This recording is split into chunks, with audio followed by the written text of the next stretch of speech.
Baba, Sai Baba, Sai Baba. Sai Baba, Sai Baba, Sai Baba. Sai Baba, Sai Baba, Sai Baba. Sai Baba, Sai Baba, Sai Baba. Sai Baba, Sai Baba, Sai Baba. Sai Baba, Sai Baba, Sai Baba. Sai Baba, Sai Baba, Sai Baba. Sai Baba, Sai Baba, Sai Baba. Sai Baba, Sai Baba, Sai Baba. Sai Baba, Sai Baba, Sai Baba. Sai Baba, Sai Baba, Sai Baba. Sai Baba, Sai Baba, Sai Baba. Sai Baba, Sai Baba, Sai Baba. Sai Baba, Sai Baba, Sai Baba. Sai Baba, Sai Baba. Sai Baba, Sai Baba,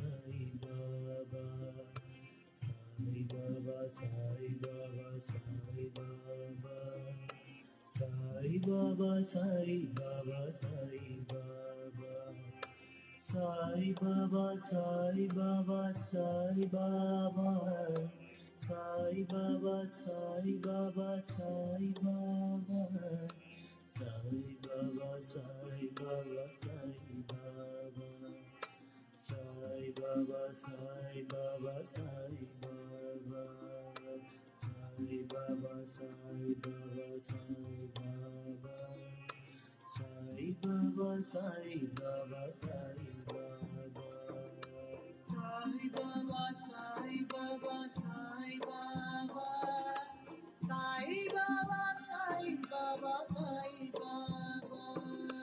Sai Baba, Sai Baba, Sai Baba. Sai Baba, Sai Baba, Sai Baba.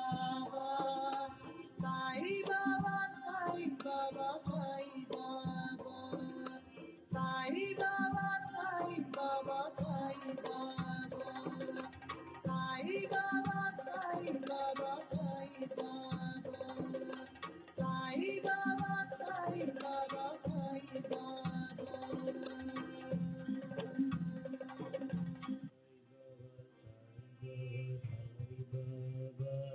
Sai Baba, Sai Baba, Sai Baba. Sai Baba, Sai Baba, Sai Baba. Sai Baba, Sai Baba, Sai Baba. Sai Baba, Sai Baba, Sai Baba. Sai Baba, Sai Baba, Sai Baba. Sai Baba, Sai Baba, Sai Baba. Sai Baba, Sai Baba, Sai Baba. Sai Baba, Sai Baba, Sai Baba. Sai Baba, Sai Baba, Sai Baba. Sai Baba, Sai Baba, Sai Baba. Sai Baba, Sai Baba, Sai Baba. Sai Baba, Sai Baba, Sai Baba. Sai Baba, Sai Baba, Sai Baba. Sai Baba, Sai Baba, Sai Baba. Sai Baba,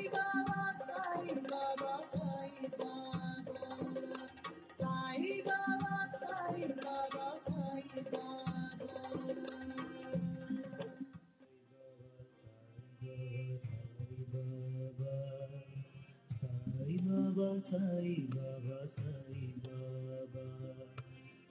Sai Baba, Sai Baba.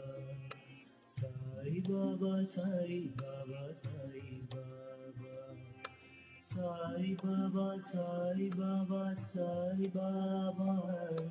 Sai Baba, Sai Baba, Sai Baba. Sai Baba, Sai Baba, Sai Baba. Sai Baba, Sai Baba, Sai Baba.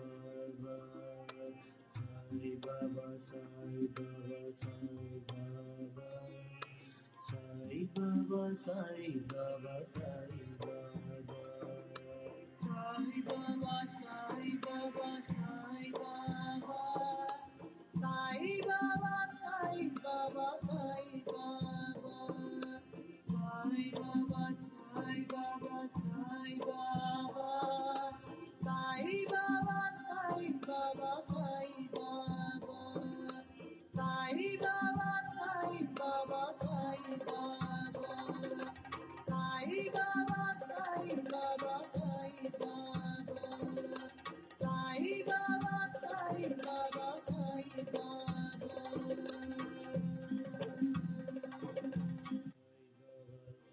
Sai Baba, Sai Baba.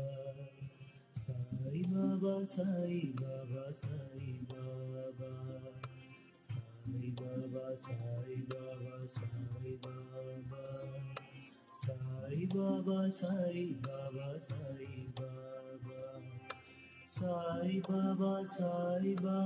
Sai Baba. Sai Baba, Sai Baba, Sai Baba. Sai Baba, Sai Baba, Sai Baba. Sai Baba, Sai Baba, Sai Baba. Sai Baba, Sai Baba, Sai Baba. Sai Baba, Sai Baba, Sai Baba. Sai Baba, Sai Baba, Sai Baba. Sai Baba, Sai Baba, Sai Baba. Sai Baba, Sai Baba, Sai Baba. Sai Baba, Sai Baba, Sai Baba. Sai Baba, Sai Baba, Sai Baba. Sai Baba, Sai Baba, Sai Baba. Sai Baba, Sai Baba, Sai Sai Baba, Sai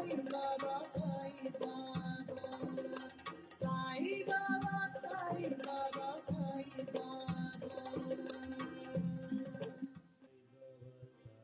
Sai Baba, Sai Baba, Sai Baba.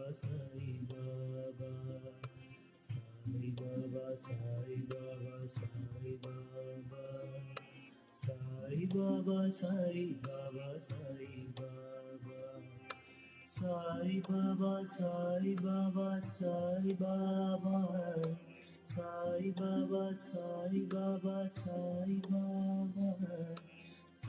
Baba, Sai Baba, Sai Baba. Sai Baba, Sai Baba, Sai Baba. Sai Baba, Sai Baba, Sai Baba. Sai Baba, Sai Baba, Sai Baba. Sai Baba, Sai Baba, Sai Baba. Sai Baba, Sai Baba, Sai Baba. Sai Baba, Sai Baba, Sai Baba. Sai Baba, Sai Baba, Sai Baba. Sai Baba, Sai Baba, Sai Baba. Sai Baba, Sai Baba, Sai Baba. Sai Baba, Sai Baba, Sai Baba.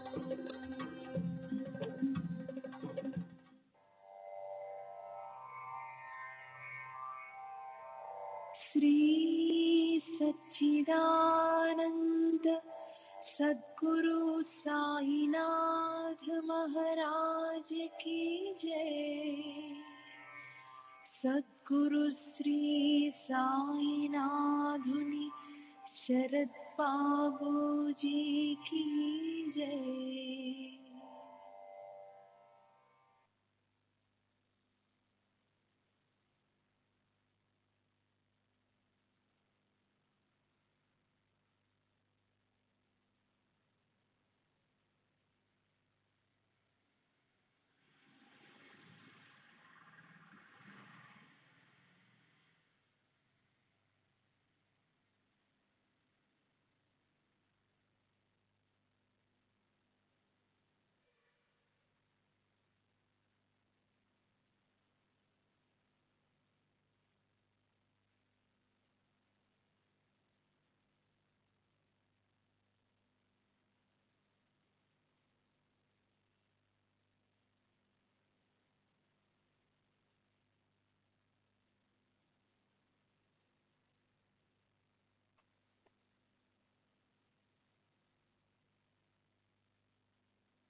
Shri सच्चिदानंद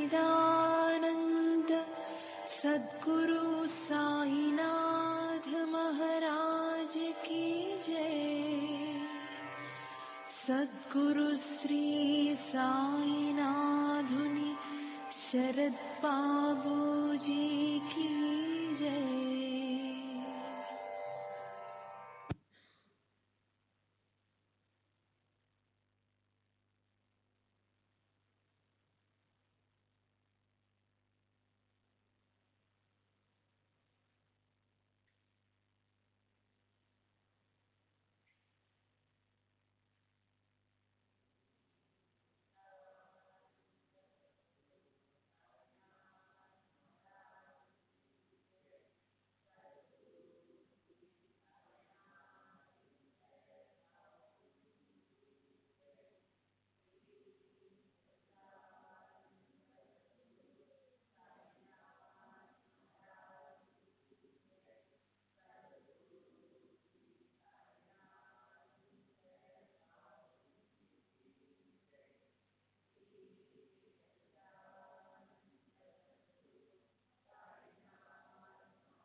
श्री सच्चिदानंद सद्गुरु साईनाथ महाराज की जय। सद्गुरु श्री साईनाथ शरद बाबू जी की जय। श्री साई भक्त अनुभव संहित रामचंद्र वामन मोडक నిన్నటి తర్వాయి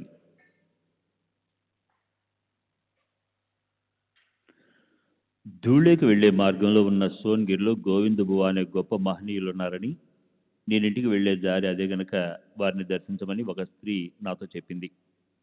కానీ నేను మధ్యలో ఆగడానికి వీలు పడని విధంగా కార్యక్రమాన్ని రూపొందించుకుని నేరుగా ధూళేకు టాంగా మాట్లాడుకున్నాను. విధి విలాసం వల్ల నేను మా వంటవాడు కలిసి ప్రయాణిస్తున్న టాంగా మధ్యలో చెడిపోయి సరిగ్గా సోనగిరి వద్ద ఆగిపోయింది. టాంగా ఇనుప చక్రం బయటకు వచ్చేయడంతో అది సరిచేయడానికి 3 గంటలు పడుతుందని చెప్పారు. నా వంటవాడు స్నానం చేసి బువాగారి దర్శనం చేసుకుని నన్ను సంప్రదించకుండానే మా యజమాని తమ దర్శనానికి రావచ్చునా అని అడిగాడట. స్నానం చేసి రమ్మను అని బువాగారు చెప్పారట. నేను స్నానం చేసి ₹1 కొబ్బరికాయ తీసుకుని వారి దర్శనానికి వెళ్ళాను. వారు, ఒరే దుష్టుడా, నీకు అమూల్యమైనది లభించింది. నువ్వు దానిని కొంతకాలం రుచి చూసి కూడా వ్యర్థమైన వాటి కోసం అక్కడికి ఇక్కడికి పరుగులు తీస్తున్నావు ఎందుకు అని అడిగారు. వారు చెబుతున్నది 1912లో నాకు బాబా నుండి లభించిన అపూర్వ అనుభవం గురించేనని అనుకున్నాను. మళ్ళీ, అయినా పర్వాలేదులే, నీవు నీ స్వగృహానికే వచ్చావు అని పలికి తనకు సాయిబాబాకు తేడా లేదని చెప్పారు. ఆ తర్వాత నన్ను భిక్ష ఏర్పాటు చేయమన్నారు. పూరీలు పాయసం చేయించమన్నారు. దాని అర్థం ఆ రోజు మఠంలో ప్రసాదానికి అయ్యే ఖర్చు నేను భరించాలని తెలుసుకున్నాను. నేను అలాగే చేశాను. వంటకాలు తయారైన తర్వాత పూరీలు పాయసం బువ్వాగారి ముందుంచి తినమని అభ్యర్థించాను. మా దగ్గరున్న లోటా నిండా నీరు నింపి వారి ముందుంచాను. బువా లోటాలోని నీటిలోనికి తమ వేలును ముంచి అందులో నుండి అద్భుత రీతిలో ఒక సన్నని పూరీని బయటికి తీసి, మేము ఇక్కడ పూరి తయారు చేశాం అంటూ దానిని తిన్నారు.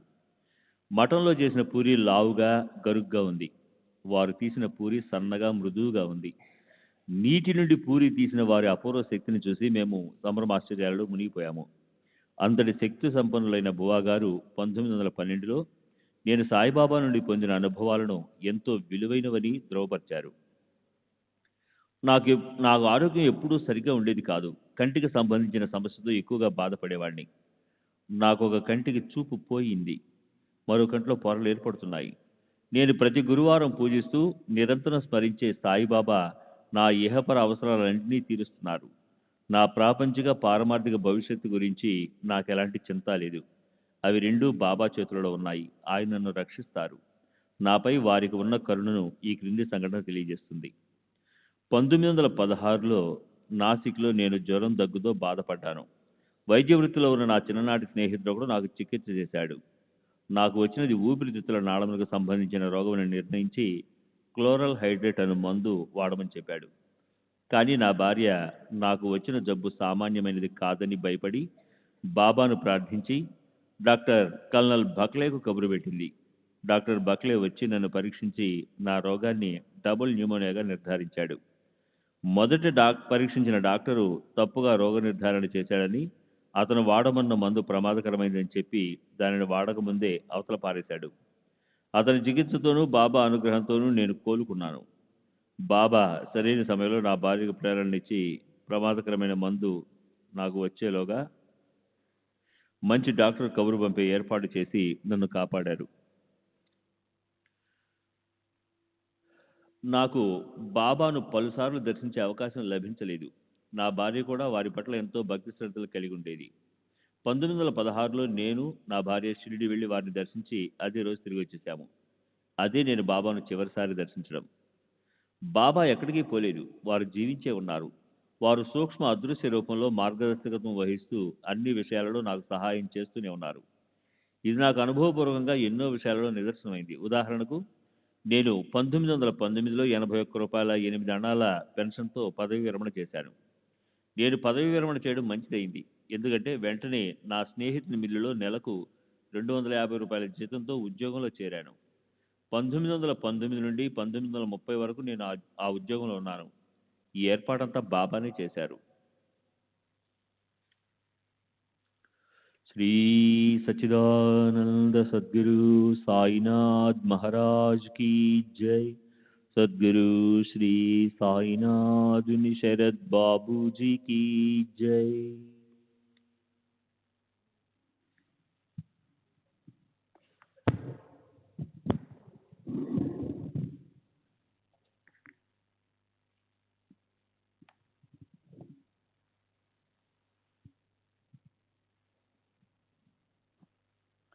మే 26వ తేదీ 1936 గోపాల్ భాస్కర్ దాతర్, BA-LLB, ప్లీడర్, బ్రాహ్మణుడు, స్టేషన్ రోడ్, థానా. 1917లో నేను అహ్మద్నగర్లో ఉన్నప్పుడు సాయిబాబాను దర్శించేందుకు నాకు అవకాశాలు వచ్చాయి. కానీ వారి గురించి విన్న కొన్ని వ్యాఖ్యల వల్ల నాకు వారిపై విముఖత ఏర్పడి షిరిడి వెళ్ళలేదు. వారు భక్తులు అడిగి దక్షిణ రూపంలో ఎంతో డబ్బు తీసుకుంటారని, వారు స్నానం చేసిన నీటిని భక్తులు తీర్థంగా సేవిస్తారని మొదలైన విషయాలు విన్న నాకు వ్యతిరేక భావం ఏర్పడింది. అంతేకాదు, నేనెంతో గౌరవించే నారాయణ మహారాజ్ ప్రవర్తనతో సాయిబాబాను పోల్చి చూశాను. ఒకసారి నేను మరికొందరు కలిసి నారాయణ మహారాజ్ గారిని దర్శించి అందరం వారికి రూపాయి చొప్పున దక్షిణగా ఇచ్చాము. వారు మేము ఇచ్చిన రూపాయికి కలకండ ప్రసాదం చేర్చి తిరిగి మాకే ఇచ్చేశారు. తర్వాత ఉపాసిని బాబా జీవిత చరిత్ర చదివి వారి ప్రసంగాలు విని బొంబాయిలో వారిని దర్శించి సాకోరి వెళ్ళాను. 1931లో ఉపాసిని లీలామృతం చదివాను. అందులో శ్రీ సాయిబాబాను గురించి వ్రాసిన విషయాలు నన్ను ఎంతో ప్రభావితం చేశాయి. ముందు సాకోరి వెళ్ళి అక్కడి నుండి షిరిడీ వెళ్ళాను. షిరిడీలో బాబా చిత్రపటంలో ప్రకాశిస్తున్న వారి నేత్రాలను, వారు నివసించిన మసీదు ధుని చూసిన తర్వాత వీరు ఒక సద్గురువు అని నా మనసులో అనుకున్నాను. అటు తర్వాత సాయిలీలా మాస్ పత్రికలో చదివాను. ఆ పత్రికలో అనుభవాలు అన్న శీర్షికన ధారావాహికంగా వస్తున్న దాబోల్కర్ రచించిన గ్రంథం చదివిన తర్వాత బాబానే నా గురువు అన్న నమ్మకం ఏర్పడింది. అప్పటి నుండి వారిని ఆశ్రయించాను. కొన్ని అనుభవాల తర్వాత నా నమ్మకం స్థిరపడింది. మా ఇంట్లో ఒక ఆవిడ చాలా కాలం నుండి ఒంటి నొప్పులతో బాధపడుతుండేది. వైద్య చికిత్సలేవీ నయం చేయలేకపోయాయి. నేను దాబోల్కర్ అంటే హెమ్మత్ పంత్ రచించిన పుస్తకాన్ని బిగ్గరగా చదువుతున్నాను. పాము నోటు పడిన కప్ప వృత్తాంతంలో సాయిబాబా కప్పను ఎలా రక్షించింది తెలిపే అధ్యాయాన్ని ఆ రోజు నేను చదువుతుండగా ఆమె మగత నిద్రలోనే విని, ఓ సాయిబాబా, కప్ప వంటి జీవులపైనే నీకు జాలి ఉన్నప్పుడు మానవ జన్మ ఎత్తే నాపై దయలేదా అని ప్రార్థించింది. అప్పుడు గోడకున్న కొయ్య మేకు నుండి వెలువడినట్లుగా దసరాకు నాకు 5 రూపాయలు దక్షిణ ఇస్తావానని మాటలు వినిపించాయి. తనకు నయమైనట్లయితే తప్పక ఇస్తానని ఆమె సమాధానం చెప్పింది. తర్వాత ఆమె పూర్తి మెలకువ స్థితికి వచ్చింది. తనకు కలిగిన అనుభవం గురించి నాకు చెప్పి తన చందాగా 5 రూపాయలు దసరా ఉత్సవాలకు పంపమంది. నేను వెంటనే షిరిడీకి 5 రూపాయలు పంపాను. ఆ రోజు సాయంత్రం కల్లా ఆమె బాధలు తగ్గిపోయాయి. ఇది 1931-32లో జరిగింది. ఆ తర్వాత 1932లో నాకు బాబా తరచూ కలలో కనిపించేవారు. వారు చిన్నపిల్లలతో ఎలా ఆడుకుంటారో అలాగే కలలో నాతో ఆడుకునేవారు. ఒకరోజు ఉపాసనే బాబా నాకు సహాయం చేయమని సాయిబాబాను కోరినట్లు, బాబా అందుకు సమ్మతించినట్లు కల వచ్చింది. ఒకసారి నేను ఒక పెద్ద సమస్యలో చిక్కుకున్నాను. శ్వాస నివాసం లేకుండా తిరుగుతూ ఉండే ఒక కక్షదారిని నేను కోర్టులో హాజరుపరచవలసి వచ్చింది. అతను నాకు వ్రాసిన ఉత్తరాన్ని పోగొట్టడమో లేక ఎక్కడో పెట్టి మర్చిపోయడమో జరిగింది. ఎంత వెతికినా అది కనపడలేదు. ఎంత ప్రయత్నించినా అతని గురించిన ఆచూకీని కనుక్కోలేకపోయాను. చివరికి బాబాను ఆర్తిగా ప్రార్థించాను. మరుసటి రోజు ఆఫీసులో ఏదో వెతుకుతూ బీరువాపై చేయి పెట్టడం తటస్థించినప్పుడు ఆ ఉత్తరం నా చేతికి తగిలింది. దాంతో కక్షదారిని అనుకున్న సమయానికి కోర్టులో హాజరుపరచగలిగాను. 2-3 సంవత్సరాల క్రితం దూర ప్రాంతంలో ఉన్న కోర్టు వారు నన్ను ఒక కేసు తాలూకా సాక్షిని విచారించేందుకు నియమించారు. ఆ కేసుకు సంబంధించిన సాక్ష్యాలు, విచారణ ఫలితాలు మొదలైన వివరాలున్న ఫైలు నాకు పంపారు. నేను దానిని ఎక్కడో పెట్టి మర్చిపోయాను. దానికోసం చాలా చోట్ల గాలించాను, కానీ అది దొరకలేదు. నా నిర్లక్ష్యాన్ని కోర్టుకు తెలియజేసి మరలా పేపర్లు పంపించమని అభ్యర్థించాల్సి వస్తుందని అనుకున్నాను. అప్పుడు పండయాత్రకు వెళుతున్న ఒక వార్కారి పండయాత్ర క్రమం తప్పకుండా చేసేవాడు మా ఇంటికి వచ్చాడు. కొన్ని రోజుల పాటు అతన్ని ఎంతో శ్రద్ధగా సేవించాను. అతనికి నా సమస్య వివరించాను. అతను అది తప్పక జరుగుతుంది అని చెప్పాడు. నేను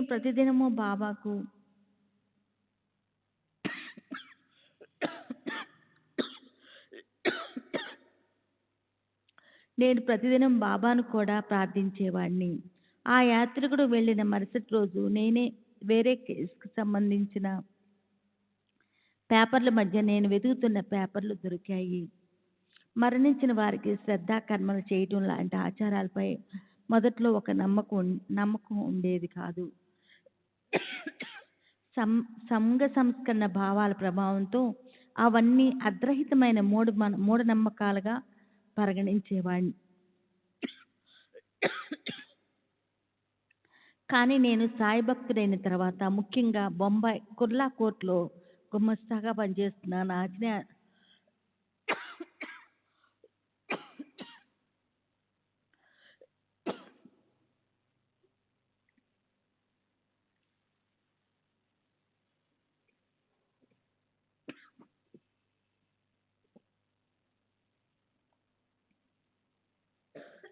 కుర్లా కోర్టులో గుమస్తాగా పనిచేస్తున్న నా ఆంజనేయ సాయి భక్తుని అనుభవమైన తర్వాత వీటిపై నమ్మకం ఏర్పడింది.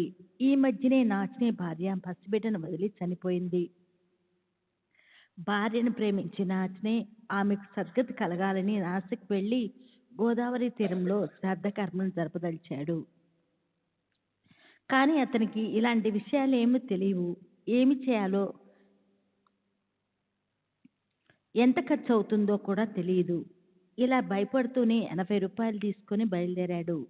రైల్లో అతనికి ఇతర ఇబ్బందులు ఎదురైనప్పుడు అతని తోటి ప్రయాణికుడు ఎంతో సహాయం చేశాడు. ఆ ప్రయాణికుడు నాచిని ఆదుర్దా తెలుసుకుని నాచిని దగ్గర ఉన్న డబ్బుతోనే అన్ని క్రతువులను జరిపించేలా చూస్తానని చెప్పాడు. అతను నాచినితో పాటు అన్ని ప్రదేశాలకు వెళ్ళి క్రతువులన్నీ జరిపించి ఎక్కువ ఖర్చు కాకుండా చూసుకున్నాడు. అతను చెప్పిన వివరాలు ప్రకారం బొంబాయిలోని ఒక సంస్థలో అంటే అడ్రస్సు, ఇతర వివరాలు కూడా ఇచ్చాడు. ప్యూనుగా పనిచేస్తున్న అతను సూత్రుడై ఉండి కూడా ఈ శ్రాద్ధ కర్మలన్నీ శాస్త్రోక్తంగా జరిపించడం ఎంతో ఆశ్చర్యాన్ని కలిగించింది. నిస్వార్థంగా నాచినే నుంచి ఒక్క పైసా కూడా ఆశించకుండా అన్ని రోజులు నాచినితో ఉన్న ఆ స్నేహితుడు పక్షం రోజులలో తిరిగి కలుసుకుంటానని చెప్పి వెళ్ళిపోయాడు. కానీ అతను తిరిగి కలవలేదు. నాచిని అతను చెప్పిన చిరునామా ప్రకారం వెళ్ళి చూడగా ఆ సంస్థలో అటువంటి ఫ్యూను ఎవరూ లేరని తెలిసింది. అట్లా తెలివైన ఫ్యూన్ రూపంలో సాయిబాబానే వచ్చి కష్టకాలంలో తన సహాయం అందించారని నాచిని అనుకున్నాడు. సర్వం తెలిసిన సాయిబాబానే ఆ భక్తునికి శ్రాద్ధ కర్మల విషయంలో తోడుండి అంత సహాయం చేశారంటే అటువంటి కర్మలు తప్పక చేయాలని, చేస్తే ఉపయోగం ఉంటుందని నాకు అనిపించింది. నాచిని ఉదంతం తెలిసినప్పటి నుండి నేను ఈ కర్మకృతులన్నీ చేస్తున్నాను. శ్రీ సచ్చిదానంద సద్గురు సాయినాథ్ మహారాజ్ కీ జై. సద్గురు శ్రీ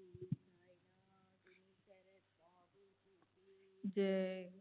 మే 26వ తేదీ 1936 Kashinath Khanderao Garde BA LLB retired sub judge. వయసు 65 సంవత్సరాలు. కాంగ్రెస్ నగర్, నాగపూర్.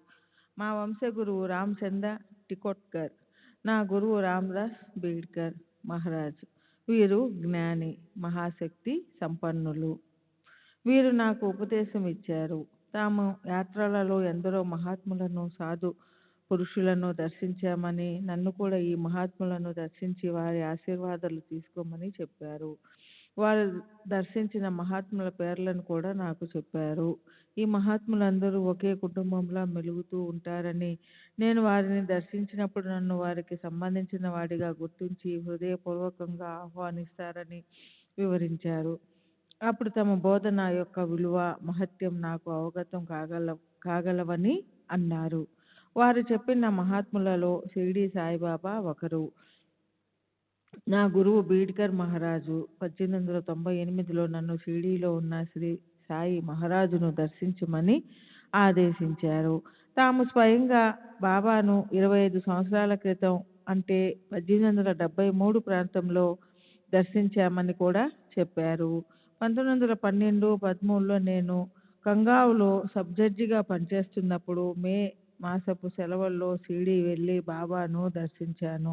వారు నన్ను చూస్తూనే ఎలాంటి పరిచయం లేకుండానే రావయ్యా రామదాస్ అంటూ హృదయపూర్వకంగా ఆహ్వానించారు. రామ్దాస్ నా పేరు కాదు, నా గురువు రామ్దాస్ బేడ్కర్ చెప్పిన విధంగానే హృదయపూర్వకమైన స్వాగతం లభించింది. రామ్దాసు అనేది నా గురువు ప్రస్తావన కానీ నా వంశ గురువు రామచంద్ర ప్రస్తావన కానీ అయి ఉంటుందని అనుకున్నాను. బాబాకు తన జీవితాన్ని అంకితం చేసి షిరిడీలో నివసిస్తున్న బాలాబాటే కాలేజీ రోజుల నుండి నా స్నేహితుడు. అతని ఇంట్లోనే నేను బస చేశాను. నేను ఊరికి తిరిగి వెళ్దామని ప్రయత్నించిన ప్రతిరోజు బాబా రేపటి వరకు ఆగు అంటూ 6 రోజులు నాకు అనుమతి ఇవ్వకుండా షిరిడీలోనే ఆపేశారు. నా తిరుగు ప్రయాణపు ఖర్చుల కోసము 6-7 రూపాయలు ఉంచుకున్నాను. బాబా మొదట 2 రూపాయలు, తర్వాత 4 రోజులు రోజుకొక రూపాయి చొప్పున 4 రూపాయలు దక్షిణ అడిగి పుచ్చుకున్నారు. ఆ మర్నాడు నా జేబులో 3 6 మిగిలి ఉన్నాయి. బాబా తమంతట తామే ఆ 3 6 మాత్రం నీ దగ్గర ఎందుకుంచుకుంటున్నావు, అవి కూడా దక్షిణగా ఇచ్చేయి, భగవంతుడు నీకు సమృద్ధిగా ఇస్తాడు అన్నారు. నేను వెంటనే నా దగ్గరున్న డబ్బును ఇచ్చేశాను. నేను షిరిడీ వచ్చే ముందు పూనాలోని రే మార్కెట్కి వెళ్ళి బాబాకు సమర్పించేందుకు మేలు రకం పయారి మామిడి పండ్లు 3 కొన్నాను. నేను బాబాను దర్శించిన వెంటనే ఆ పండ్లను సమర్పించాను. బాబా స్వీకరించి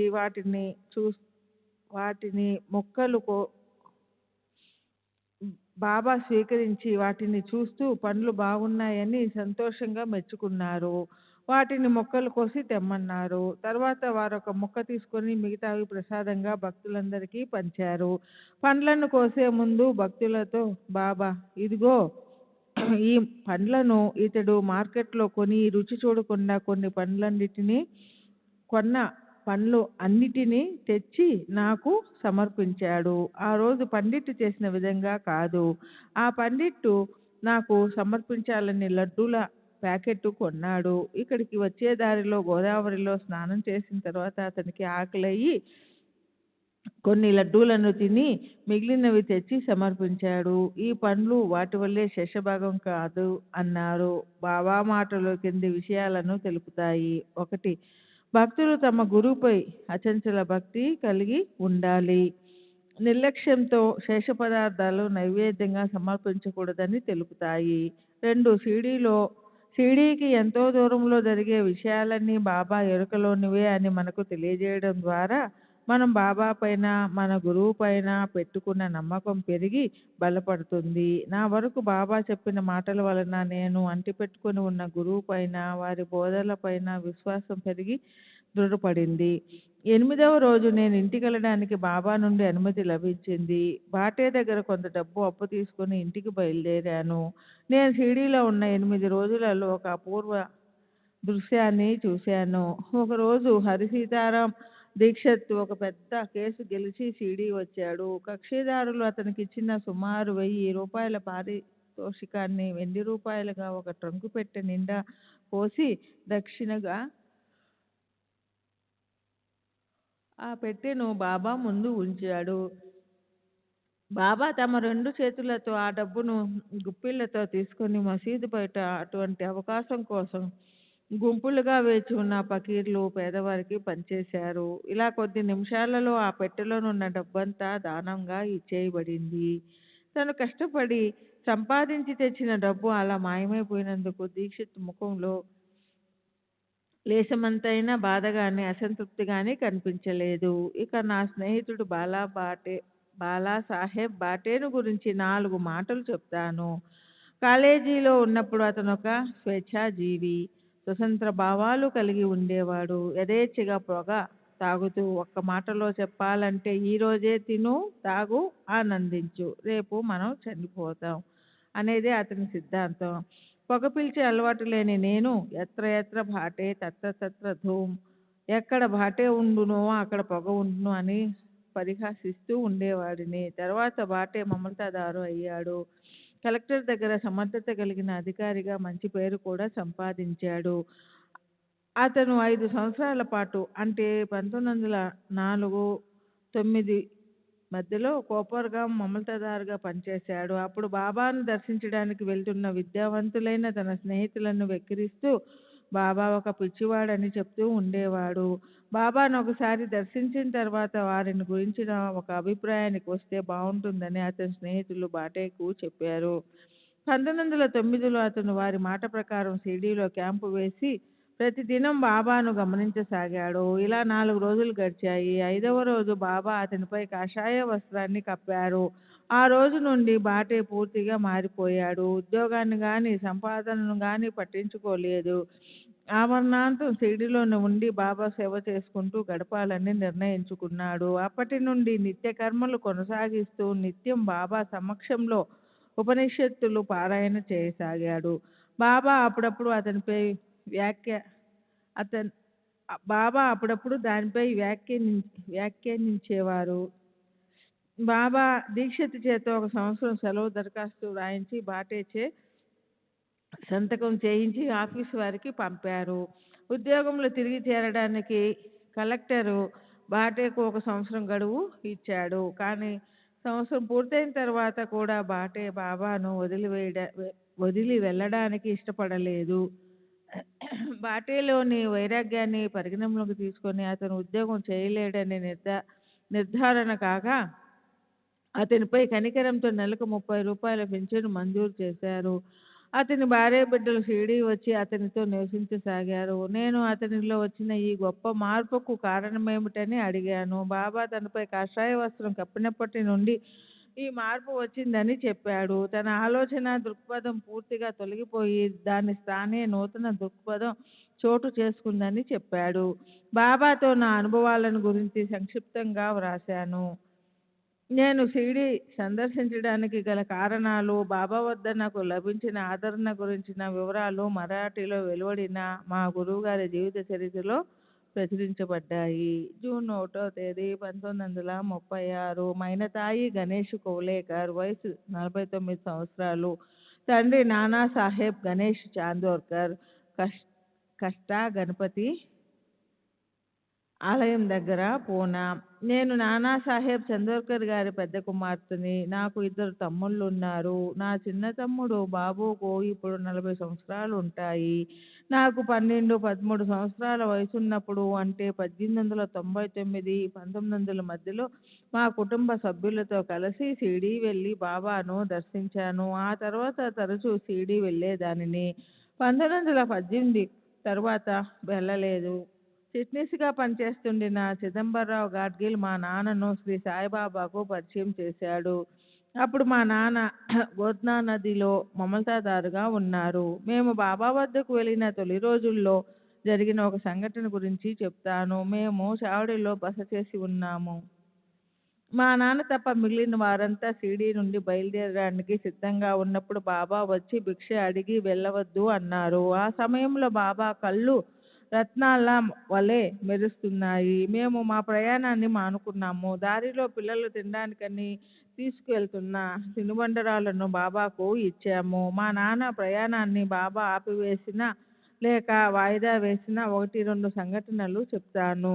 ఓసారి మా నాన్న బాబా సన్నిధిలో ఉన్నప్పుడు కలెక్టర్ను అర్జెంటుగా కలుసుకోవాల్సిన అవసరం ఏర్పడింది. మా నాన్న చిత్లీలో రైలు అందుకోవడానికి సమయం ప్రకారం బయలుదేరాడు.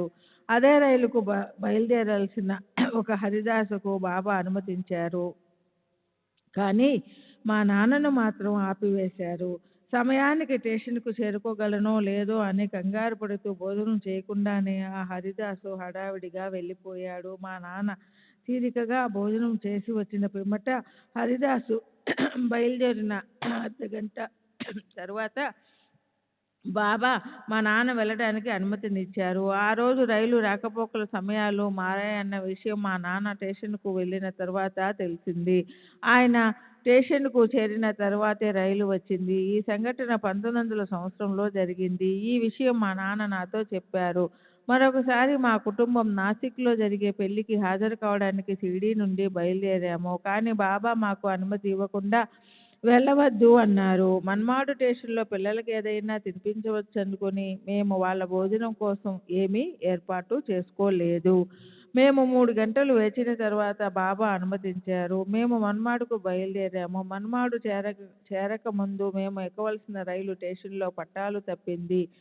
దాన్ని సరిచేయడానికి 3 గంటలు పట్టింది. ముందు మేము అనుకున్న ప్రకారం బయలుదేరి ఉంటే స్టేషన్లో 3 గంటలు ఆగవలసి వచ్చేది. బాబాకు సర్వం తెలుసు కనుక మమ్మల్ని షిరిడీలో ఆపారు. చివరిగా అనుమతి ఇచ్చిన తర్వాత ప్రయాణం సవ్యంగా సాగిపోయింది.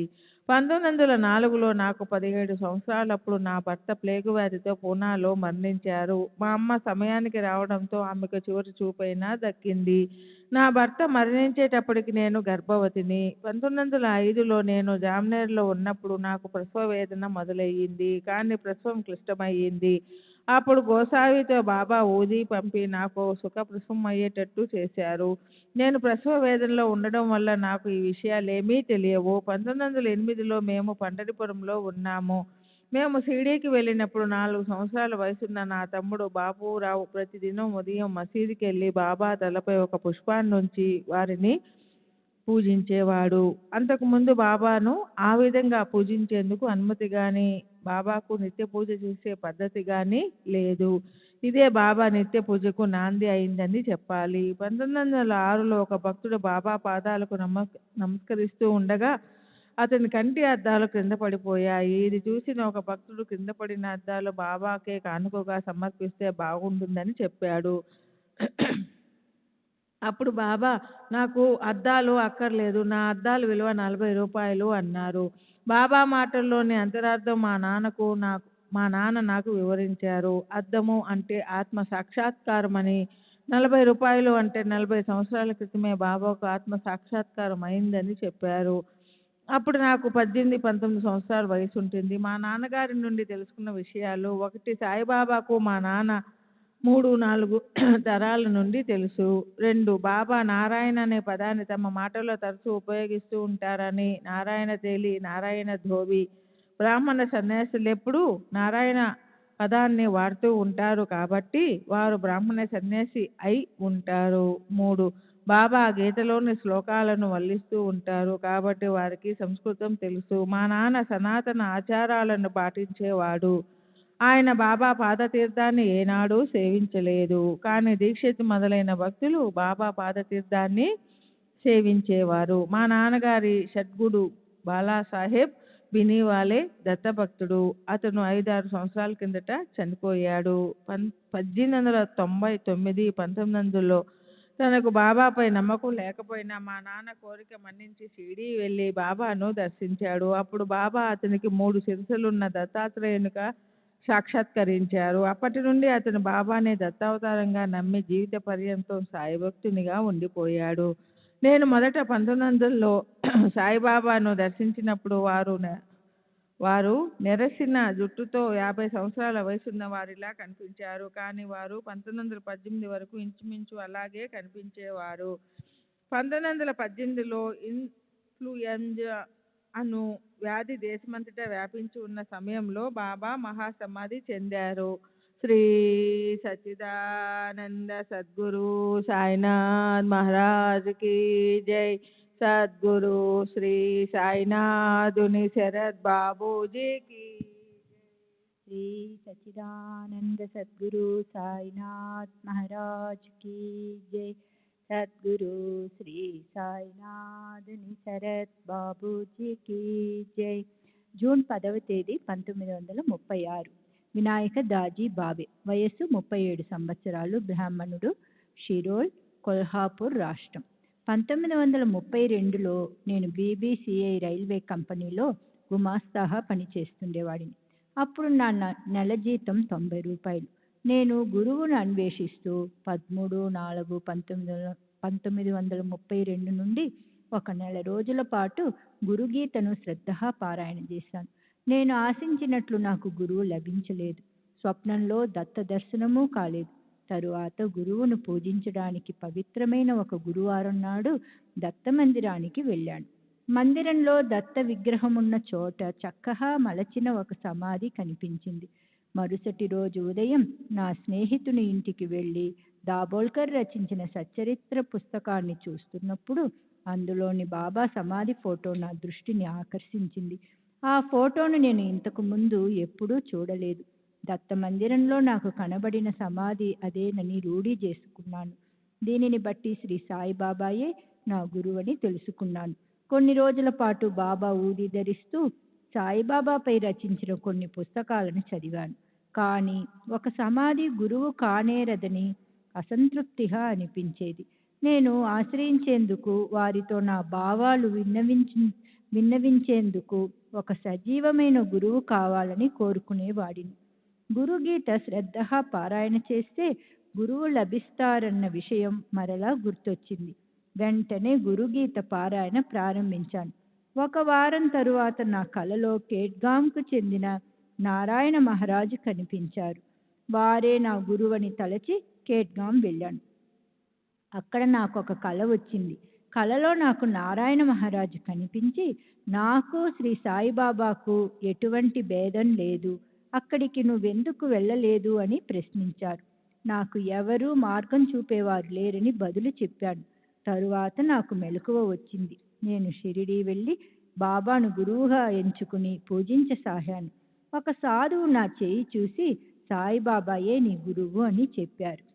1933లో నా కుమారునికి ప్లేగు వ్యాధి సోకింది. అది కేవలం బాబా ఊదితోనే నయమయ్యింది. మా సోదరి దుర్గాబాయ్ కాకత్కర్కు రామ సాక్షాత్కారం ఇప్పిస్తానని దత్త మహారాజు ఒకరు మాట ఇచ్చారు. ఆమె సంతోషించి ఆ సాధువుకు 100 రూపాయల నగదు, ఒక వెండి కప్పు ఇచ్చింది. కానీ ఆ సాధువు చెప్పినట్లు ఆమెకు శ్రీరామ సాక్షాత్కారం లభించలేదు. ఆ దత్త మహారాజు వెండి కప్పు తిరిగి ఇవ్వడని ఆమె భయపడసాగింది. అప్పుడు నేను ఆ వెండి కప్పును దత్త మహారాజు తిరిగి ఇస్తే దానిని సాయిబాబా సంస్థాన్కు సమర్పిస్తానని మొక్కుకోమన్నాను. అలా చేస్తే సాయిబాబా తిరిగి ఇప్పిస్తారని చెప్పాను. ఆమె అలాగే మొక్కుకుంది. అతను ఆ వెండి కప్పు 100 రూపాయలు తిరిగి ఆమెకి ఇచ్చేశాడు. ఆమె వెండి కప్పును సాయిబాబా సంస్థాన్ వారికి పంపి తన మొక్కు తీర్చుకుంది. సాయిబాబా గురించి 1916లోనే నాకు తెలుసు. అప్పుడు మా అమ్మ అన్నపూర్ణాబాయి దాజీబావే బాబాను దర్శించేందుకు షిరిడీ వెళ్ళింది. ఆమె మసీదు మెట్లు ఎక్కుతున్నప్పుడు బాబా ఆమెను వారిస్తూ మసీదు అపవిత్రమవుతుంది అన్నారు. ఆమె వెనుతిరిగి షిరిడీ నుండి ఏవలా వెళ్ళింది. అక్కడ ఉండగా ఆమెకు ఒక జాబు వచ్చింది. అందులో యావత్మాల్లో ఉన్న తన కోడలు, నా సోదరుని భార్య, చనిపోయినట్లు కబురు ఉంది. మా అమ్మ మసీదుకి వెళ్ళిన రోజుకి ఒక రోజు ముందే ఆమె చనిపోయింది. అప్పుడు ఆ విషయం మా అమ్మకు తెలియదు.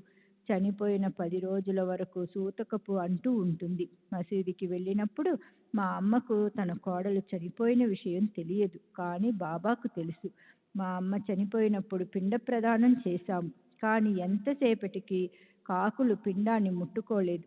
అప్పుడు కాకులు పిండాన్ని తీసుకుని వెళితే 50 రూపాయలు సమర్పించుకుంటానని మా సోదరి బాబాకు మొక్కుకుంది. వెంటనే కాకులు వచ్చి పిండాన్ని తిన్నాయి. జూన్ 17వ తేదీ 1936. ముకుంద శాస్త్రి, లేలే కేరాక్ కృష్ణశాస్త్రి, వైదిక జీవనం, వయసు 58 సంవత్సరాలు, కొంకణ బ్రాహ్మణుడు, శనివార్పేట, పూనా. 1912లో నేను తరచూ షిరిడీ వెళ్ళి బాబాను దర్శించేవాడిని. ఒకసారి నేను, నానాసాహెబ్ చాందోర్కర్ టాంగాలో బయలుదేరాము. దారిలో గుర్రం వెనుక కాళ్ళుపై లేచినందువల్ల టాంగా పడిపోయింది. కానీ బాబా దయ వలన మేమిద్దరం ఎటువంటి గాయాలు లేకుండా క్షేమంగా బయటపడ్డాం. అదే సమయంలో బాబా మసీదులో తమ చేతులను సంకంలా ఉంచి నోటి దగ్గర పెట్టుకుని ఊదుతూ, నానా చనిపోబోతున్నాడు, కానీ నేను అతన్ని చనిపోనిస్తానా, నానా ఆథా మరత్ హోతే మీ మరోన్ డేయాన్ కాయ్ అని అన్నారు. ఇది జరిగిన 8 రోజుల తరువాత మేము షిరిడీకి వెళ్ళాము. బాపు సాహెబ్ జోగ్ 8 రోజుల క్రిందట బాబా పై విధంగా అన్నారని చెబుతూ అది నిజమేనా అని అడిగాడు. నేను అవునని సమాధానమిచ్చి జరిగిన వాస్తవాలను వివరించాను. 1914లో నా భార్య 8 నెలల గర్భవతిగా ఉన్నప్పుడు నేను షిరిడీ వెళ్ళి బాబాను దర్శించాను. బాబా నాకు 2 బర్ఫీ ముక్కలిచ్చి వెళ్ళు అన్నారు. నేను ఇంటికి వెళ్ళాను. నా భార్యకు సుఖప్రసవం అయింది. ఇప్పుడు నాకు 4 పిల్లలు. నేను బాబాను మసీదులో పూజించేటప్పుడు నారాయణ ఉపనిషత్తులోని తైత్తరీయ బాహాన్ని చదవమని బాబా నన్ను ఆదేశించారు. నేను 10 రోజుల పాటు ఆ బాహాన్ని వారి సన్నిధిలో పఠించాను. తరువాత ఈ ఉపనిషత్తును దీక్షితుకు బోధించాడు. బాబా అప్పుడప్పుడు భగవద్గీతలోని అపిచేత్ సుదురాచర్ ఇతర శ్లోకాలు వల్లించడం నేను విన్నాను. వారికి సంస్కృతం తెలుసు. జూలై 7వ తేదీ 1936. Cursetji, Shapurji, Peston Jamas. Yard master, railway service. వయసు 75 సంవత్సరాలు. పార్సీ, కొలాబా, కుండ్రుబాద్ బాగ్. నేను షిరిడీ వెళ్ళి బాబాను దర్శించి అక్కడ 3-4 రోజులు గడిపాను. నేను వారిని దర్శించింది ఆ ఒక్కసారి మాత్రమే. నేను మా బావమరిది కలిసి షిరిడీ వెళ్ళాము. మాకు దీక్షిత్వాడాలో క్రింద అంతస్తులో బస ఇచ్చారు. ధనవంతులకు, గొప్పవారికి పై అంతస్తులో బస ఇస్తున్నట్లు గమనించాము. మేం మసీదుకెళ్ళి బాబా సన్నిధిలో కూర్చున్నప్పుడు బయటికి చెప్పకపోయినా మాకు కల్పించిన వసతి గురించిన ఆలోచనే మెదులుతూ ఉంది. ఈ దర్బారులో ఇది ఏమి న్యాయము? గొప్పవారు పై అంతస్తులో సౌకర్యాలు అనుభవిస్తున్నారు, పేదవారిని అసౌకర్యంగా ఉన్న క్రింది అంతస్తులో ఉంచారు అని మనసులో అనుకున్నాను. వెంటనే బాబా వీళ్ళని పై అంతస్తుకు తీసుకువెళ్ళండి అని ఒక భక్తుని పురమాయించారు. దాంతో మాకు పై అంతస్తులో బస ఏర్పాటు చేయబడింది. బాబా అంతర్యామిత్వానికి, సమదృష్టికి, వారి దర్బారులో అందరికీ ఒకే న్యాయం ఉంటుంది అనడానికి ఇదొక నిదర్శనం. మేము షిరిడీ నుండి బయలుదేరుతున్నప్పుడు వారు బయటికి వచ్చి శుభసూచకంగా చేయి ఊపుతూ మాకు వీడ్కోలు చెప్పారు. శ్రీ సాయిబాబా ద్వారా నాకు కలిగిన అనుభవం ఇదొక్కటే. వారు భగవంతుడు అని నేను నమ్ముతున్నాను. శ్రీ సచ్చిదానంద సద్గురు సాయినాథ్ మహారాజ్ కీ జై. సద్గురు శ్రీ సాయినాథుని శరత్ బాబూజీ కీ జై. జూలై 20వ తేదీ 1936. బి లగాటే, ఈఎస్క్యూ, బిఏ ఎల్ఎల్బి, మాజీ సబ్జడ్జి. వయసు 70 సంవత్సరములు. బ్రాహ్మణుడు. శనివార్పేట్, పూనా. నేను 1913-14లో సాయిబాబా వద్దకు వెళ్ళాను. నేనప్పుడు చాలా కష్టాలలో ఉన్నందువల్ల వారి ఆశీర్వాదం కొరకు వెళ్ళాను. వారి ఆశీస్సులు లభిస్తే నా కష్టాలన్నీ తొలగిపోతాయని ఆశించాను. నేను బాబా వద్దకు వెళ్ళినప్పుడు వారు దక్షిణ అడిగారు. నేను సమర్పించాను. బాబా తమంతట తామే వేస విత్తనం నాటు, తర్వాత ఆ చెట్టును నరికివేయి అని చెప్పారు. వారి మాటలు నాకేమీ అర్థం కాలేదు. కానీ నేను ఆశించినట్లుగా ఆశీస్సులు ఇవ్వలేదని మాత్రం అర్థమైంది. నేను నిరాశతో తిరిగి వచ్చేశాను. నేనప్పుడు బాబా సన్నిహిత భక్తుడైన హరి సీతారాం దీక్షిత్తో కలిసి 3 సంవత్సరాల పాటు ఉన్నప్పటికీ మరలా ఎప్పుడూ బాబాను దర్శించలేదు. కుశాబావు. జూలై 20వ తేదీ 1936. కుశాబావు ఉరఫ్ కృష్ణాజీ కాశీనాథ్ జోషి. వయస్సు 70 సంవత్సరములు. జోషి వతందార్. బ్రాహ్మణుడు. తండ్రి కాశీనాథ్ పద్మాకర్ జోషి, మిరజ్గాం, అహ్మదనగర్ నుండి 10 మైళ్ళు. నేను పేద కుటుంబానికి చెందినవాడిని. నాకు ఉపాధ్యాయ వృత్తికి అర్హత పొందేందుకు అవసరమైన ప్రాథమిక విద్యను ప్రాంతీయ భాషలో చెప్పించారు. ఆ ఉద్యోగంలో నాకు నెలకు 5 నుండి 7 రూపాయల జీతం వచ్చేది. ఇది కాక వంశపారంపర్యంగా వచ్చే పూజారి వృత్తికి కావలసిన శిక్షణ కూడా ఇప్పించారు. కానీ నాకు ఈ రెండింటిపై ఆసక్తి లేదు. నేను భక్తి మార్గానికే నా జీవితాన్ని అంకితం చేయదలుచుకున్నాను. నాకు సాత్వికులు, గొప్ప మహాత్ములు అయిన దత్త మహారాజ్ అనే గురువు లభించారు. వారిని సేవించుకుంటూ వారి దగ్గర యోగ విద్య అభ్యసించసాగాను. వారి శిక్షణలో ఆసనాలు, ప్రాణాయామం, కుండలిని శక్తిని మేల్కొల్పుట మొదలైన విద్యలన్నీ నేర్చుకున్నా నాకు తృప్తి కలగలేదు. మా గురువుగారికి మారణం, ఉచ్చాటనం, వశీకరణం మొదలైన మంత్ర విద్యలెన్నో తెలుసు. ఆ విద్యలు నేర్పమని పట్టుపట్టాను. అవి నేర్చుకోవడం మంచిది కాదని మా గురువుగారు నాకు నచ్చజెప్ప చూశారు. కానీ నా యువ రక్తంలో ఉన్న ఉత్సుకత, మొండితనం వలన ఆ మంత్ర విద్యలు నేర్పమని వారిపై గట్టి ఒత్తిడి తెచ్చాను. మా గురువుగారు ఇష్టంగానే నాకు ఆ విద్యలన్నీ నేర్పారు. ఒక ఇనుప కడియాన్ని ధరించి ఈ మంత్రాలను నిర్జీత సంఖ్య మేరకు నిష్ఠగా జపించి వాటిని వశపరుచుకున్నాను. నేను ఒక మంత్రాన్ని ఉచ్చరించి వెంటనే నా చేతుల్లోనికి పేడాలను, ఇతర మిఠాయిలను తెప్పించగలిగేవాడిని. ఈ మిఠాయిలను నేను తినకూడదు, అమ్మకూడదు. నా మంత్రశక్తికి అబ్బురపడి నన్ను అభినందించే వారికి పంచిపెట్టేవాడిని. ఇవన్నీ కేవలం మంత్రోచ్చారణ ద్వారా చేసేవాడిని. కానీ యక్షులు, కామనీయులు మొదలైన దుష్ట శక్తులను వశపరుచుకొనుట ద్వారా కాదు. అంతేకాక ఇతరులు ప్రయోగించిన దుష్టశక్తులను నిర్వీర్యం చేయగలిగేవాడిని. ఇది ప్రమాదంతో కూడుకున్నది. ఈ శక్తులను ప్రయోగించి ప్రాణహాని కూడా కలిగించవచ్చు. ఒక్కొక్కసారి ఆ శక్తులు ప్రయోగించిన వారికి కూడా భౌతికంగా హాని కలుగు చేయవచ్చు. నేను 22 సంవత్సరాల వయసుకే ఈ మంత్రశక్తులన్నిటి మీద పట్టు సాధించాను. ఆ సమయంలో మా గురువుగారు ఈ సమాజానికి దూరంగా హిమాలయాలకు వెళ్ళి ఆమరణాంతం అక్కడే గడపదలిచారు.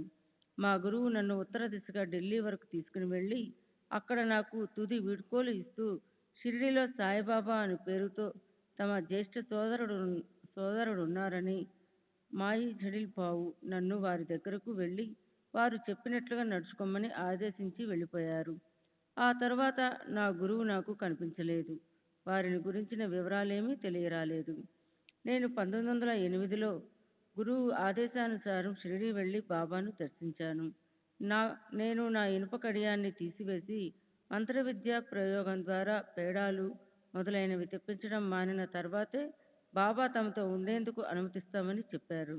ఖచ్చితమైన వారి ఆదేశాన్ని పాటించి ఇనుప కడియాన్ని పగలగొట్టి అవతల పారేశాను. మంత్ర విద్యలను కూడా త్యజించాను. షిరిడీలో భిక్ష చేసి జీవనం గడిపేవాడిని. నాకు షిరిడీలో ఒక నివాసం లేదు. బాబా నన్ను పగలంతా మసీదులో ఒక మూల కూర్చొని దాసబోధ పారాయణ చేస్తూ ఉండమని ఆదేశించారు. నేను అలాగే చేసేవాడిని.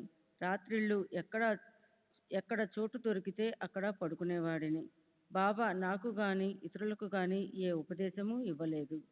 అప్పటికింకా బొంబాయి నుండి గాని ఇతర పట్టణాల నుండి గాని భక్తులు రావడం మొదలవలేదు. అప్పుడప్పుడు గ్రామస్తులు మాత్రమే వారిని దర్శించి జ్వరము, కడుపు నొప్పి వంటి చిన్న చిన్న సమస్యలకు ఉపశమనం కోరేవారు. బాబా మసీదులో నిరంతరం వెలుగుతుండే తమ దుని నుండి ఊది తీసి వారికి ఇచ్చేవారు. వారు అందరినీ దక్షిణ అడిగేవారు కాదు. కొద్ది మందిని మాత్రం 4-5 పైసలు దక్షిణ అడిగి దునికయ్యే కట్టెలకు మొదలగు వాటికి వాడేవారు. వారి దగ్గరకు వచ్చే గొప్పవారి విషయానికి వస్తే తరచూ నానాసాహెబ్ నిమోన్కర్ను వారితో చూసేవాడిని. బాబా తమ సంభాషణలలో బ్రహ్మ, మాయ, వివేకం, మహావ్యాక్త తత్వాలు, సాధన చతుష్టయాలు మొదలైన విషయాలు ప్రస్తావించగా నేను వినలేదు. బాబా యందు విశ్వాసముంచి ఆశ్రయించిన వాళ్ళకి తమ అద్భుత భక్తులతో భగవంతుని పట్ల విశ్వాసాన్ని కలిగించేవారు.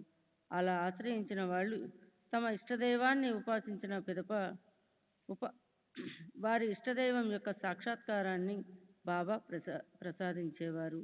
నేను బాబా సన్నిధిలో 3 సంవత్సరములు గడిపాను. ఆ తరువాత 9 సంవత్సరములు వారిని తరచుగా దర్శిస్తూ వచ్చాను. ఈ 9 సంవత్సరాల కాలంలో ఒకసారి బాబా ఆ 3 తలల వ్యక్తిని చూడు అని అన్నారు. 3 తలలున్నవారు దత్తాత్రేయుడే కాబట్టి గాన్గాపూర్ వెళ్ళి దత్తాత్రేయుని దర్శించమని బాబా ఆదేశంగా భావించాను. నేను గాన్గాపూర్ సంవత్సరానికి 2 సార్లు, గురు పౌర్ణమికి ఒకసారి, మాఘ పూర్ణిమకు మరోసారి వెళ్ళేవాడిని.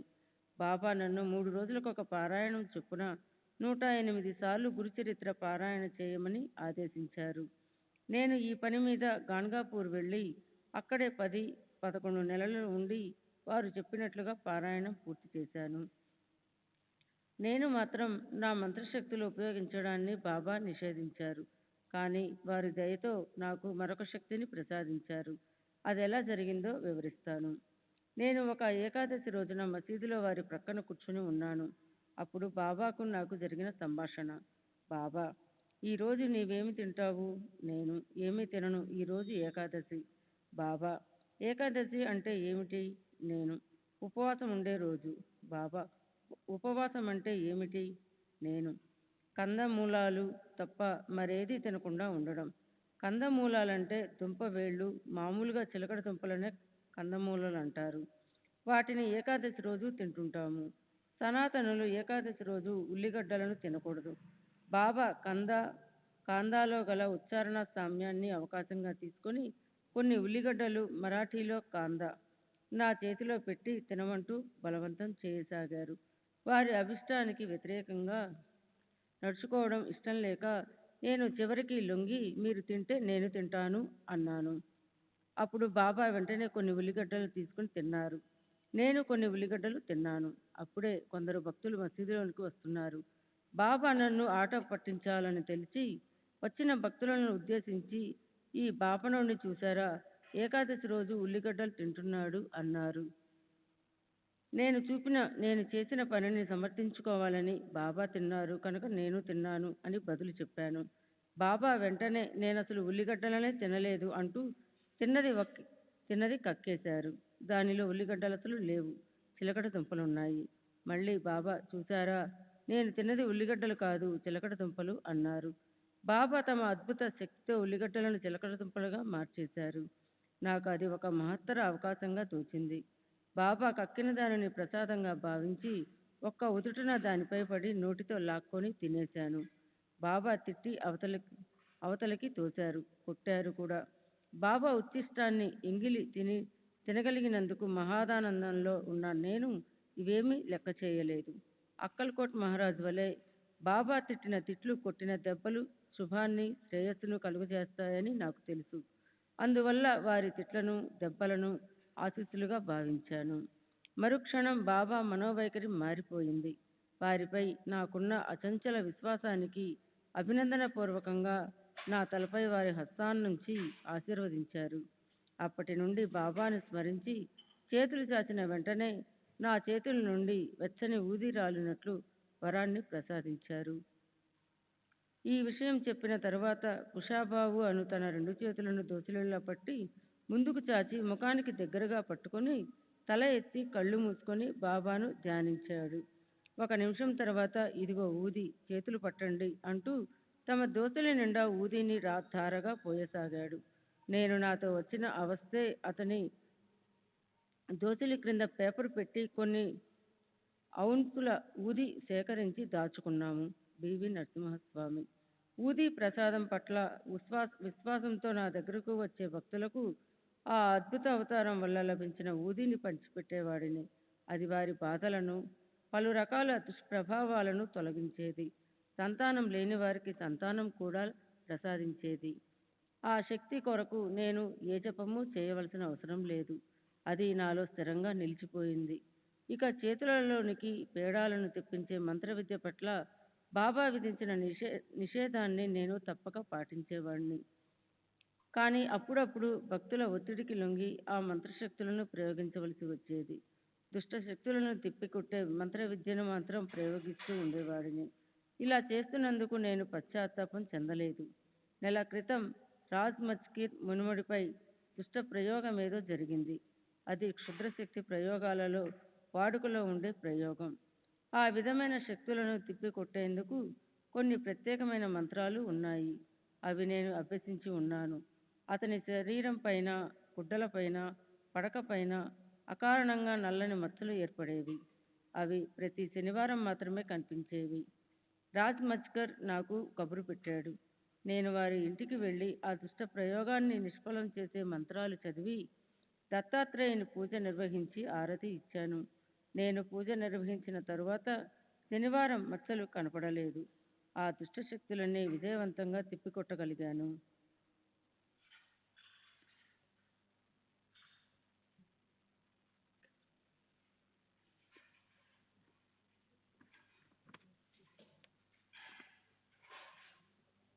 నేను 3 సంవత్సరములు బాబా చెంత గడిపిన తరువాత మా నాన్న వచ్చి నన్ను తనతో తీసుకెళ్ళాడు. నేను ఇంటికి వెళ్లే ముందు బాబాను దర్శించాను. బాబా ఈసారి వచ్చేటప్పుడు ఇద్దరుగా రండి అన్నారు. కొన్ని రోజుల తరువాత నేను మా నాన్న షిరిడీ వెళ్ళి బాబాను దర్శించాము. అప్పుడు బాబా అంతకుముందు దర్శనంలో తాము చెప్పిన ఇద్దరుగా రండి అన్న మాటలకు అర్థం పెళ్లి చేసుకొని భార్యతోరా అని వివరించారు. తర్వాత మా నాన్న నన్ను షిరిడీ నుండి తీసుకెళ్ళాడు.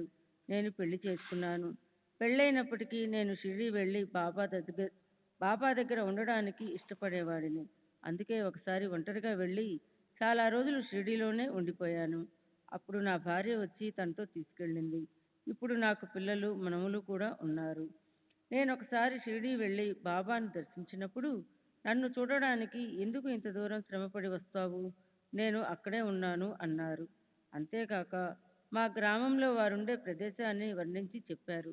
నేను తర్వాత ఆ ప్రదేశానికి వెళ్ళి ముళ్ళ పొదలు మొదలైనవన్నీ తొలగించి శుభ్రపరిచాను. అక్కడ నాకొక సమాధి కనిపించింది. నేను ఆ స్థలాన్ని కొని సమాధిని పూజించసాగాను. అక్కడ నాకు బాబా దర్శనం లభించింది. అప్పటి నుండి శ్రీరామనవమి ఉత్సవాలకు తప్ప నేను షిరిడి వెళ్ళేవాడిని కాదు. మరో విషయం ఏమిటంటే, చేతుల్లోనికి ఊది సృష్టించే శక్తిని నేను ఇతరులకు ఇవ్వవచ్చును. కానీ ఆ శక్తిని స్వీకరించే వ్యక్తి 6 నెలల పాటు అత్యంత నియమనిష్టలు పాటించి ఇంద్రియ నిగ్రహంతో కఠోర బ్రహ్మచర్య దీక్ష అవలంబించాలి. 30/8/1936 తేదీన చెప్పిన విషయాలు. మిరాజ్గాంలో ఫకీర్ షా అను సాధువు సుప్రసిద్ధులు. వారు 200 సంవత్సరాలకు పూర్వం జీవించి ఉండేవారు. వారి సమాధి ఉండే స్థలం అప్పటి జాగీర్దారు వారికి ఇనాముగా ఇచ్చారు. కానీ ఆ స్థలం ఇప్పుడు మా సొంతం. వీరికి శిష్యులు కానీ వారసులు కానీ లేరు. వారి దర్శనం ఇప్పటికీ మనం చేసుకోవచ్చు. చాతుర్మాసాలలో వారి దర్శనం లభించదు, కానీ వారి మాటలు వినపడతాయి. వారు చాలా తక్కువగా మాట్లాడతారు. అప్పుడప్పుడు సాయిబాబాను గురించి మాట్లాడేవారు. వారి మాటల ద్వారా భక్తి, జ్ఞాన మార్గాలలో ప్రగతిని సాధించేదంటూ ఏమీ ఉండదు. భక్తులలో నమ్మకం కలిగించేందుకు మాత్రమే వారు దర్శనమిచ్చేవారు. వారు శ్రీ సాయిబాబా జీవించే ఉన్నారని చెప్పేవారు. కానీ వారు ఏ రూపంలో ఉన్నది మాత్రం తెలియజెప్పేవారు కాదు. తాము సాయిబాబా ఒకే కూటమికి చెందినవారని, వారితో సన్నిహిత బంధం ఉన్నదని చెప్పేవారు. ఆ రోజు రాత్రి 10 గంటల సమయంలో కుషాబాబు నారాయణరావు వీడే గదిలోనికి ప్రవేశించి తన చేతుల్లోనికి ఊదీని సృష్టించి కొంత నారాయణరావు నొసటిపై రాసి మిగిలిన దానిని అందరికీ పంచిపెట్టారు. తరువాత ఊదిని సృష్టించే శక్తిని గురించి మరికొన్ని విషయాలు క్రింది విధంగా చెప్పారు బివిఎన్ స్వామి. నేను చేతుల్లోనికి ఊది సృష్టించడం అనేది ఎలాంటి మంత్రాలు ఉచ్చరించడం వల్ల జరిగేది కాదు. కేవలం బాబాను స్మరించడం వల్లే సాధ్యమైంది. కానీ చేతుల్లోనికి పేడాలు, మిఠాయిలు తెప్పించడం మంత్రప్రయోగం వల్ల జరిగేది. నా చేతుల్లో ప్రత్యక్షమైన పేడా కానీ మిఠాయి కానీ మరో చోట నుండి తెప్పించబడేది. అంటే పేడాలు ఒక చోట నుండి మరొక చోటుకు బదిలీ చేయడం అన్నమాట. అందుకే దీనిని బాబా నిషేధించారు. శ్రీ సచ్చిదానంద సద్గురు సాయినాథ్ మహారాజ్ సద్గురు శ్రీ సాయినాథని శరత్ బాబూజీకి జై. జూలై 26వ తేదీ 1936. బాలకృష్ణ గోవింద ఉపాసని శాస్త్రి. పదవీ విరమణ చేసిన సంస్కృత ఆచార్యుడు. వయస్సు సుమారు 69 సంవత్సరాలు. బ్రాహ్మణుడు. తండ్రి గోవింద గోపాల ఉపాసని శాస్త్రి, శనివారపేట, పూనా. పూనాలో ప్లేగు వ్యాధి ప్రబలి ఉన్నప్పుడు మా కళాశాల కొన్ని నెలలు మూసివేశారు. అప్పుడు నేను నా భార్యను, అమ్మను తీసుకుని తీర్థయాత్రలకు బయలుదేరాను. హరిద్వార్, ఋషికేశ్ చూసుకుని తపోవన్కు వెళ్ళాం. అక్కడ ఒక సాధువు నా వైపే ప్రకాశవంతమైన కళ్ళతో తదేకంగా చూస్తుండడం గమనించాను. అతనికి నమస్కరించాను. అతడు ఇంకా నన్ను పరికించి చూస్తూ, నీవు సతానాకు చెందిన వాడివి కదా అని అడిగారు. మా పూర్వీకుల స్థలం సతానా కాబట్టి అవునని జవాబు చెప్పి తామెవరో చెప్పమని అభ్యర్థించాను. రేపు ఇదే సమయానికి మధ్యాహ్నానికి ఇక్కడికి రా, నేను చెబుతాను అన్నారు. నేను బసకు వెళ్ళి ఈ విషయాన్ని మా అమ్మకు చెప్పాను. ఆమె కాసేపు ఆలోచించి వారు మల్హార్కు మయూరపుర చెందిన తమ వంశగురువు ఉద్ధవ్ మహారాజ్ అయి ఉంటారని భావించింది. ఆమె కూడా వారిని దర్శించాలన్న కోరికతో నాతో పాటు నిర్ణీత సమయానికి సాధువును కలవాల్సిన ప్రదేశానికి వచ్చింది. 15 నిమిషాలు అక్కడంతా వెతికిన తరువాత సంచారి అయిన ఒక సాధువు కోసం వెతకడం వృధా ప్రయాసాన్ని తలచి మా అమ్మ వెళ్ళిపోయింది. మా అమ్మ వెళ్ళిన మరుక్షణమే ఆ సాధువు నా ముందు ప్రత్యక్షమయ్యాడు. అతను గంభీరంగా, ఎప్పుడూ ఈ విధంగా నడుచుకోవద్దు అన్నారు. ఏ విధంగా నడుచుకోకూడదు అని అడిగాను. అతను ఎవరిని రమ్మని ఆదేశిస్తారో వారు మాత్రమే రావాలి. భౌతికంగానే కాక ఇతర విషయాలలో కూడా ఒక వ్యక్తికి మరో వ్యక్తికి ఎంతో తేడా ఉంటుంది. ఏ ఇద్దరూ ఒకరిగా ఉండరు. అందువల్ల పిలిచిన వారు మాత్రమే రావాలి అన్నారు. శ్రీ సచ్చిదానంద సద్గురు సాయినాథ్ మహారాజ్ కీ జై. सद्गुरु श्री साईनाथ निसरत बाबू जी की जय।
श्री सच्चिदानंद सद्गुरु साईनाथ महाराज की जय। सद्गुरु श्री साईनाथ शरद बाबू जी की जय। साई रहम नजर करना, बच्चों का पालन करना। साई रहम नजर करना, बच्चों का पालन करना। जाना तुमने जगत पसारा, सब ही झूठ जमाना। जाना तुमने जगत पसारा, सब ही झूठ जमाना। साई रहम नजर करना, बच्चों का पालन करना। साई रहम नजर करना, बच्चों का पालन करना। मैं अंधा हूँ बंदा आपका, मुझसे पथ दिखलाना। मैं अंधा हूँ बंदा आपका, मुझसे पथ दिखलाना। साई रहम नजर करना, बच्चों का पालन करना। साई रहम नजर करना, बच्चों का पालन करना। दास गणों कहे अब क्या बोलूं, थक गई मेरी रसना। दास गणों कहे अब क्या बोलूं, थक गई मेरी रसना। साई रहम नजर करना, बच्चों का पालन करना। साई रहम नजर करना, बच्चों का पालन करना।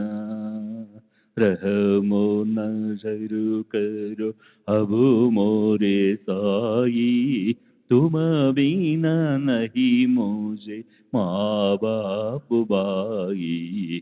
रहमो नजर करो मैं आंधा हूँ बंदा तुम्हारा। मैं आंधा हूँ बंदा तुम्हारा।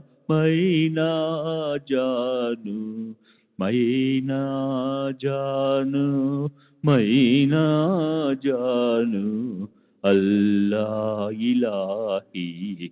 रहमो नजर करो, रहमो नजर करो अब मोरे साई, तुम बिना नहीं मुझे माँ बाप भाई।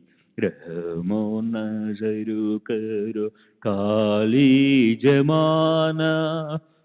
मैने गमाया काली जमाना मैंने गमाया साथी आखिर का साथी आखिर का साथी आखिर का तुम बिना कोई रहमो नजर करो रहमो नजर करो अब मोरे साई तुम बिना नहीं मुझे माँ बाप भाई रहमो नजर करो अपने मस्जिद का झाड़ू गड़ो है अपने मस्जिद का झाड़ू गड़ो है मालिक हमारे मालिक हमारे मालिक हमारे तुम बाबा साई रहमो नजर करो रहमो नजर करो अब मोरे साई तुम बिना नहीं मुझे माँ बाप भाई रहमो नजर करो। श्री सच्चिदानंद सद्गुरु साईनाथ महाराज की जय। सद्गुरु श्री साईनाथ निशरद बाबू जी की जय।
श्री सच्चिदानंद सद्गुरु साईनाथ महाराज की जय।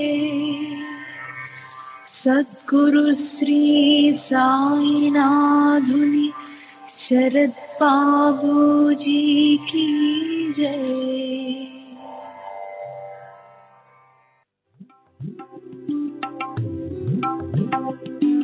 साई बाबा साई बाबा साई बाबा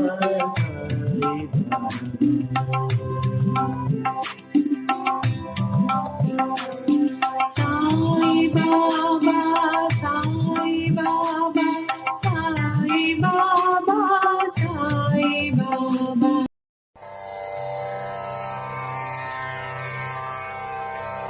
श्री सच्चिदानंद सद्गुरु साईनाथ महाराज की जय। सद्गुरु श्री साईनाथुनि शरद बाबू जी की जय।